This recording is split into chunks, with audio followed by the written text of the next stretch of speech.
Hi అందరికీ welcome to Nellore రుచులు and Hanvi vlogs. ఈరోజు నేను చేయబోయే రెసిపీ ఎంతో రుచికరమైన ఉసిరికాయ నిల్వ పచ్చడి అండి. ఇది 1 ఇయర్ వరకు నిల్వ ఉంటుంది, అసలు చెడిపోదండి. నేను చెప్పే కొలతలతో పర్ఫెక్ట్గా ఇలా చేస్తే మాత్రం మీ ఇంట్లో వాళ్ళు వదలకుండా ఒక్క ముద్ద తినేవాళ్ళు గిన్నెడు అన్నం తింటారు, పైగా మిమ్మల్ని అప్రిషియేట్ చేస్తారు. ఫస్ట్ టైం చేసే వాళ్ళకి కూడా పర్ఫెక్ట్గా వచ్చేలాగా నేనైతే చూపిస్తానండి. అయితే ఇది ఎలా చేయాలో రెసిపీలోకి వెళ్ళిపోదామా?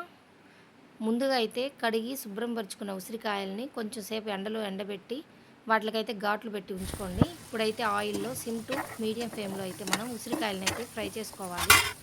ఇలా చేయడం వల్ల కొంచెం ఉసిరికాయ అనేది గట్టిగా కాకుండా కొంచెం సాఫ్ట్గా అవుతుంది. ఇప్పుడైతే ఒక కాయ తీసి నేను చెక్ చేస్తాను ఉడికిందో లేదో అని. చూడండి, ఇలా చాక్తో ఇలా అంటే కొంచెం దిగిపోవాలి. ఇలా ఉన్నప్పుడైతే మనం ఉసిరికాయలన్నీ కూడా తీసి ఒక ప్లేట్లోకి అయితే పెట్టుకుందాం. మిగిలిన ఉసిరికాయలన్నీ కూడా ఇట్లా సిమ్ టు మీడియం ఫ్లేమ్లో ఫ్రై చేసుకోవాలండి.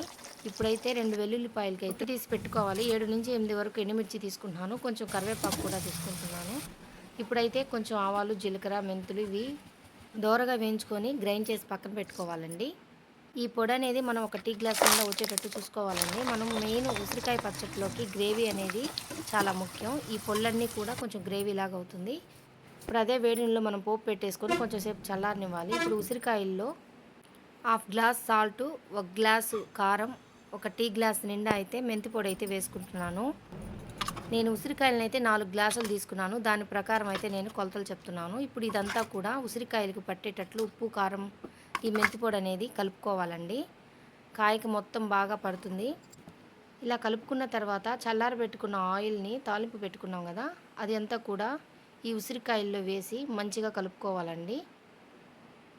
కలిపేటప్పుడు కూడా మనం కింద నుంచి పైకి ఇలా ఎత్తుతూ అయితే కలుపుకోవాలి.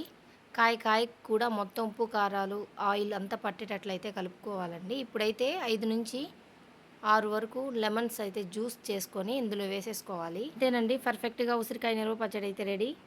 ఇది ఒక ప్లాస్టిక్ డబ్బాలోకి కానీ ఒక జాడీలోకి కానీ తీసుకుంటే సంవత్సరం నిలువ ఉంటుందండి.